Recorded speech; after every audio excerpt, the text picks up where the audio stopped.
Hey everyone, if you watched my last video, you saw that I reupholstered my husband's mechanical workbench seat thingy, and here's the aftermath of it. But I had a little bit of vinyl left, and I thought they would make super cute bookmarks as giveaways for some book bundles at my upcoming events.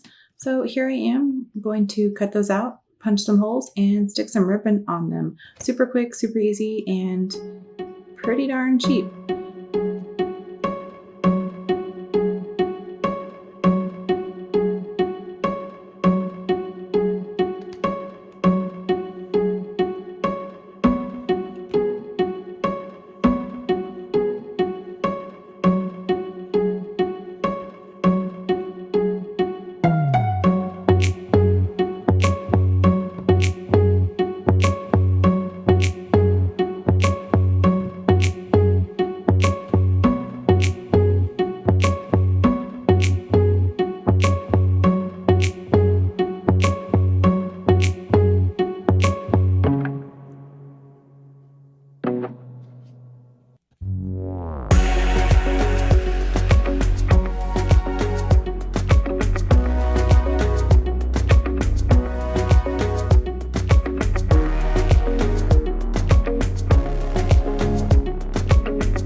I think I made them 2 inches by 6 inches. It honestly just depends on the size of your vinyl, so you can adjust accordingly. I didn't round the edges or anything. I used my crocodile punch, put a hole in, and then with some scrap ribbon that I had and needed to use, I picked a few colors and put them in.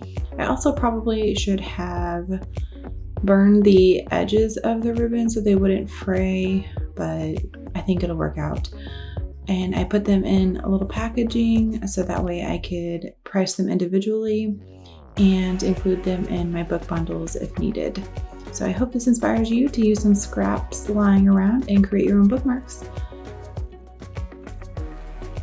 Stay tuned for a new video next week, and thanks for watching.